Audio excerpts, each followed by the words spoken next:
Hey everybody, this is JW Franz here with Barcoding Inc. I'm happy to be here with you today to talk about how RAIN RFID is the answer to supplier chargebacks in retail supply chain. For those of you that don't know myself, I am the IoT and Automation Solutions Director here at Barcoding. Happy to say I've been here for now almost 2.5 years, and I've been in this space for going on close to 20. So that said, we really wanted to, say thank you to Conversations on Retail for allowing us, and especially myself, to be presenting to you again here today. We're absolutely not only active members of Conversations on Retail, but we're also a proud sponsor, and it's been a great partnership with them over the course of this past year plus. So that said, before we get into the presentation, again, related to how RFID can address the needs of suppliers' challenges related to chargebacks, wanted to give you just a few minutes to understand who is barcoding, kind of what we're doing in this space.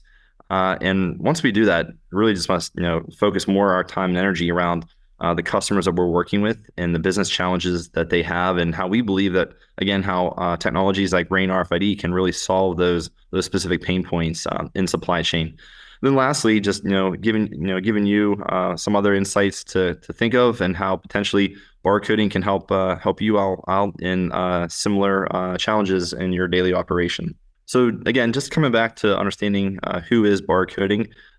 We position ourselves as a supply chain automation and innovation company that helps our customers be more accurate, efficient, and connected. And there's a lot of data points on this slide, which I intentionally will not touch on. But generally speaking, companies quite mature, being around for 25 years now, with offices spread across the U.S. and Canada. And we are very active participants in supply chain from thought leadership perspective and association membership perspective. As I mentioned to you already, of course, we're participants and members of Conversations on Retail. We're a proud GS1 executive solution partner, which I'm actually sitting here today at the GS1 Connect conference here in Orlando, Florida. And additionally, we're active participants with other industry alliances like the RAIN Alliance.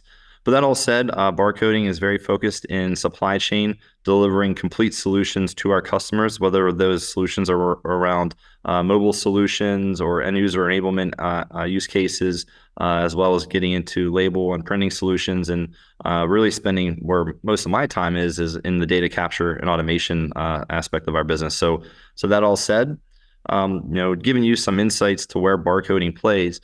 As I mentioned to you, we are a supply chain automation and innovation company, which is a pretty bold, open statement.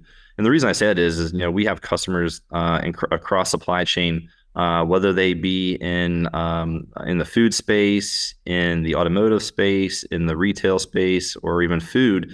But regardless of which market we're playing in, essentially, we also work with the various stakeholders that make up those given supply chains. So whether you're a manufacturer, a distributor, or a retailer, we work with all those different stakeholders across those different markets and have solutions for them to address their business needs. Now, certainly, kind of coming into this, I think from the very beginning, you should all probably have an understanding that my focus for my presentation to you all today is how RAIN RFID can be best utilized in supply chain, largely addressing the needs of those suppliers that have been tasked to respond to mandates of some of those retailers that you see on my screen, but also there's many more out there that are not listed. And ultimately, just wanted to maybe just kind of level set and and make sure that we're all on the same page as to why we're seeing such a significant increase in RAIN RFID over the last few years, and certainly into the foreseeable future. And fundamentally, what it comes down to is a quote that I like to use from Sam Walton from Walmart, which basically says that there's only one boss, right? There's one customer, and we can spend our money wherever we want by going to any retailer we want in the event that they don't have what I have when I want to have it. So essentially, whether you're Walmart, Nordstrom's, Dick's, Dillard's, or many others that they're either on this list or I haven't mentioned, their number one priority is to ensure that they have accurate on-hand inventory to meet their customers' needs. That way they can retain that customer, retain that that brand experience, that retail experience, and not have any lost revenue because that customer has gone to a competitor to get the product that they want. So that all said, these retail mandates or these retail initiatives that have been pushed onto the supply chain are really to best serve us as the consumer. Now, that all said, we know that RFID can address a lot of other needs, a lot of other challenges in supply chain, not to exclude, I'm sorry, just what the retailer needs, but also what those further upstream need, whether they're a manufacturer or distributor. And the point I'm really trying to make here is we know that RFID can provide greater visibility. We know that it can increase accuracy, reduce error, but also it's really addressing some major pain points across the industry. And these are numbers that are certainly not for myself. These are numbers that have been shared across industry. I believe largely these numbers may have come from GS1, but don't hold me exclusively to that at the moment. But the reason I wanted to call out the three big pain points is, there's a mass increase in counterfeit products in supply chain, certainly focused mostly in retail, as similar to that in claims compliance or increase in claims, as well as increase in shrink.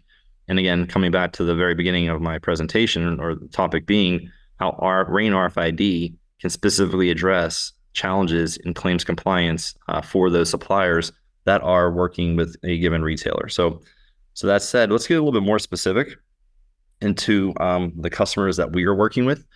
Again, with my role here at Barcoding, I'm spending most of my days week over week working with customers largely in retail distribution as well as within the retail store. And one of the things that we're hearing quite common is chargebacks, and this obviously is not new to any of us, and certainly those in this meeting.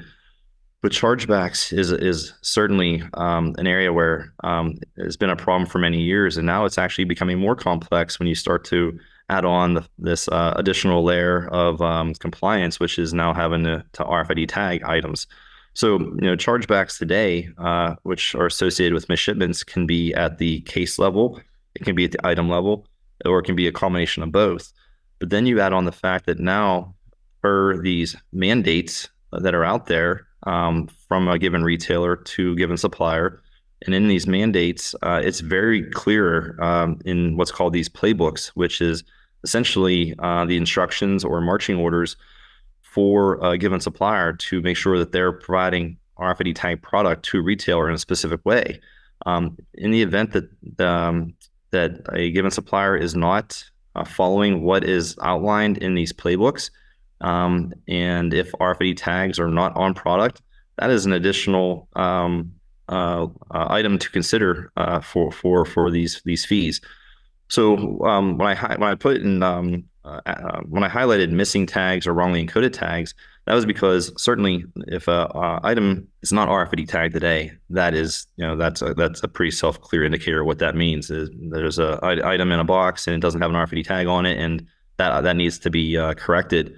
But also when we look at wrongly encoded tags, that comes back to these playbooks and how it specifically says that RFID tags must be encoded per that GS1 spec. So you have these two additional factors to take in consideration to make sure that you're getting the right product to the right customer on the right truck, but also making sure that you're meeting the retailer's needs from a RFID tag perspective.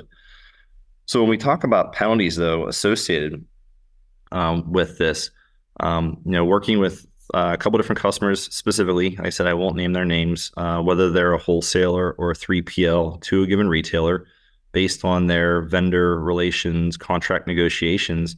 The common theme that we saw across these 3 or 4 customers is that for each individual case, excuse me, that they ship, if there is a discrepancy as itemized above, whether it's at the case, item, or tag level, or combination of all the above, for a discrepancy tied to that case, they are going to be penalized $250 per case. Now, if you think about how many cases can go on a given shipment, how many different shipments can be sent out across a year, that can be a pretty big number pretty quick.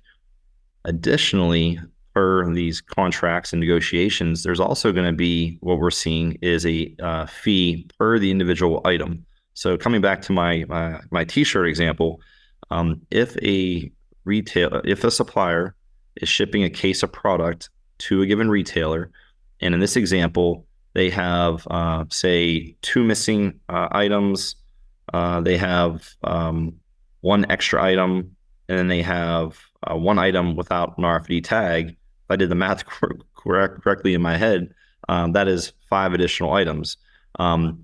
And ultimately, we're seeing that is now, anywhere from 50 cents to $1 additional. So if I round up and say, that's $1 item and times 5 items, that penalty now becomes $255 for that given case due to those discrepancies. So that all said, again, working with the customers that we are actively supporting today, that is essentially a yearly reoccurring 7-figure problem for them. So clearly, there's a huge pain point in terms of lost revenue, and looking at how technology like RFID can actually hopefully mitigate, if not eliminate, those chargebacks associated to inventory and tagging.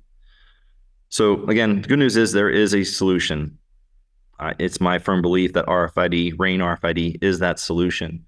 However, it's not just like flipping a switch. You don't just put a technology in, excuse me, and expect it to work out of the gate. There's various factors that one needs to consider to make any given technology work within an organization, whether it be RFID, barcode, or something else outside of that. We clearly need to understand our customers' processes. We clearly need to understand how the people work within those processes before we can just say the technology is going to work. We know that RAIN RFID works, but how does that technology work as it's threaded within an organization's process, and how those people, those end users, utilize that technology within their day-to-day operation? And again, RFID can do a lot. We know it's been proven in this space. And again, while our focus today is largely on chargebacks and mitigating those through the use of RFID, suppliers can do a whole lot more with the technology within their 4 walls. So if you kind of look at this very loaded illustration that I have here in front of you, basically the message that we're sharing is that from the time a truck arrives at a dock door, and from the time items are unloaded from that dock door and they are put away into inventory, and periodically cycle counting is done to ensure that inventory is accurate, as well as then supporting order fulfillment and pick, pack, ship operations, and then back onto the truck. RFID, in addition to other adjacent technologies like robotics and machine vision, for example, can really enable suppliers to do, or distributors in this case, to do a whole lot more. But again, focusing on our specific area today, which is around chargebacks, and chargebacks is, the pain point around chargebacks is largely on that order fulfillment process. So, ensuring that the right items are in the right case, ensuring the right case is on the right pallet, ensuring the right pallet goes on the right truck to the right customer. So we know that RFID can work throughout that whole process in various capacities to ensure processes are being done most efficiently, while inventory accuracy is being fulfilled accordingly. So some things to consider, though, as one would be deploying RAIN RFID within their operation to address challenges specific to chargebacks. And it's not just chargebacks. I mean, it's in general, but since our theme here is chargebacks, I'll stick with that. But you need to have realistic expectations. Yes, RFID is great at doing a lot of things for our customers, but it is not a magic pill, as they say. You really need to understand, how the technology works. And understand how the technology works as a part of the process, the workflows and such that I mentioned previously. But then also understand, how you manage your own inventory. How are you packing it? How are you handling it? A combination of all those things I just mentioned are going to severely impact the success or the lack of in an RFID deployment, to make sure that we're taking these things into consideration. And then also understanding, things around data integration points, depending on what your supply chain initiatives might be outside of just, managing claims compliance. There's going to be integration points for basically any RFID implementation, certainly internal, whether it be with an ERP or a warehouse management system, but then also, as you start to think bigger and broader, once you start to get into a more mature model of your RFID deployment, which is understanding how you might be sharing data with your trading partners, whether it be upstream or downstream. But regardless, understanding that data integration is inevitable for some of these use cases. Then the other big thing to remember is where can we best utilize our labor force? We all know that labor today has been a challenge. Maintaining labor today has been a challenge. It was actually interesting. I heard one of my colleagues the other day say that one of their biggest pain points working with some of their customers is that they need to keep people for more than 5 days. And if they can keep people for more than 5 days, then they know they have a worker that will be utilized, for the foreseeable future. So knowing that is such a pain point, we need to make sure that we're applying technology in the appropriate area. And certainly as it relates to order fulfillment, pick, pack, and ship validation, that to again mitigate chargebacks, this is a great place where RFID can be used to mitigate those labor forces. And then the other thing to consider is, just make sure that you're not going to go in and try to take on the world or boil the ocean, as they say. Find specific areas that will have immediate success. And again, where we're talking about how RFID can be used to help mitigate claims compliance, the dark door has been a great area for most. However, as I mentioned before, based on processes, based on maturity of RFID and other factors, you can't rely necessarily just on the dark door. You have to look at where the technology can work to validate your inventory accuracy well before it gets to the dark door, because the dark door is now essentially that last point of verification. And as I've said now a few times, and I'm sorry for being so repetitive, but I think it's extremely important to remember, it's very much about process. What works for one customer very well may or may not work for you. And again, it's not because the technology doesn't work. It's because how's the technology work as a part of your process.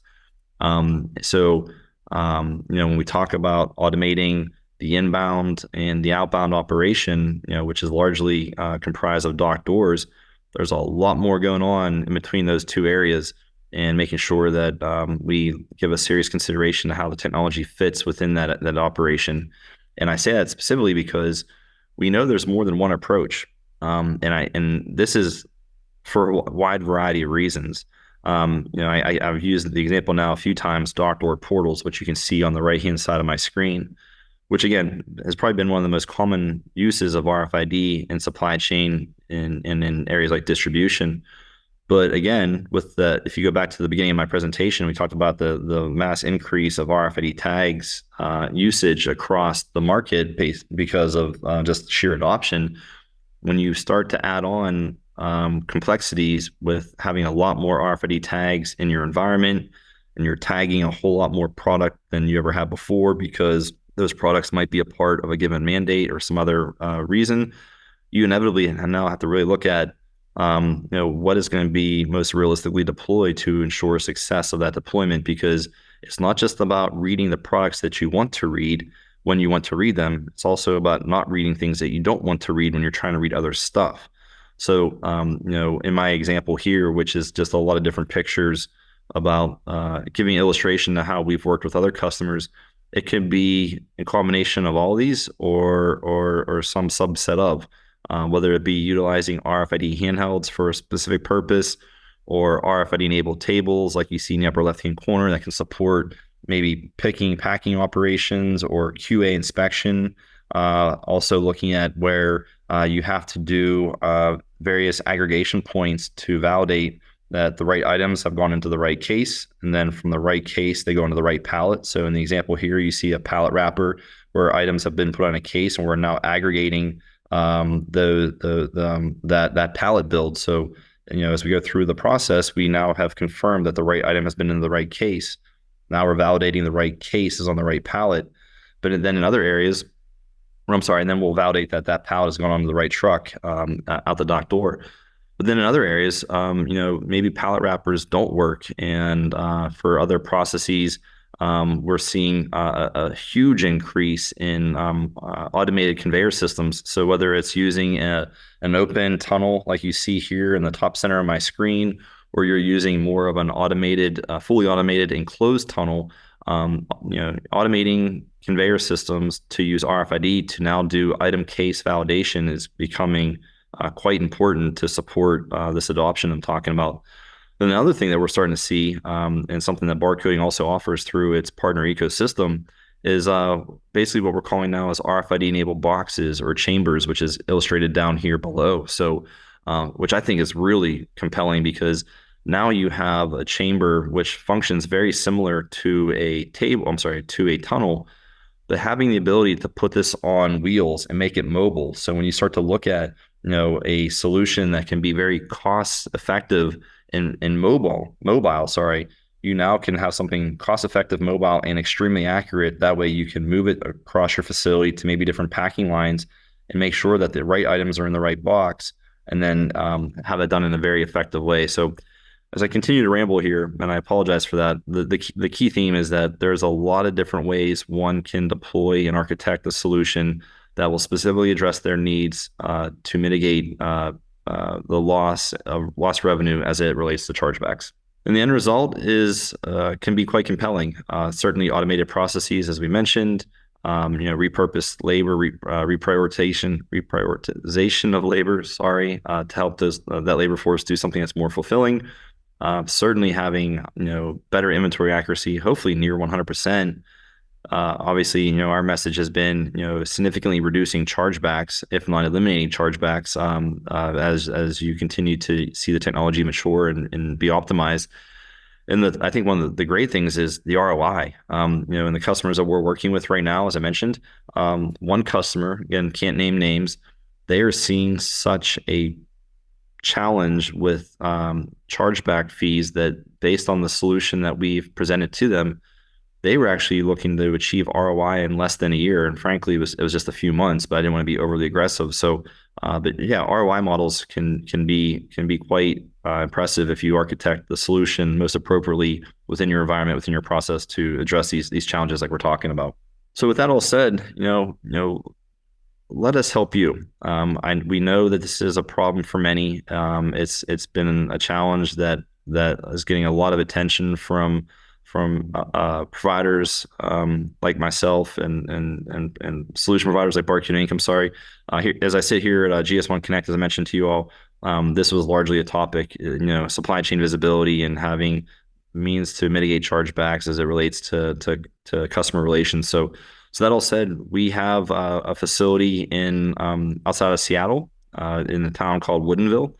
And in this facility, we have what we call a distribution experience center, where we can actually bring you all in person or hold tours virtually to show you how the technology can be used to how the technology can be applied to your business challenges, whether it's like the ones I've given examples to or some others that we didn't talk about, and ultimately showing you how technologies like RAIN RFID, in conjunction with other technologies like machine vision and robotics like AGVs, can be used to really automate processes and ensure that you're getting the most accurate inventory out to your customers to mitigate those chargebacks. So that all said, I always like to wrap up and say that, we here at Barcoding, as well as myself included, are supply chain geeks. This is something that we love to talk about with you all. So I hope that maybe we'll cross paths in the future and be able to talk about how we can help you with your business challenges and use RFID. So thank you very much. Talk to you soon.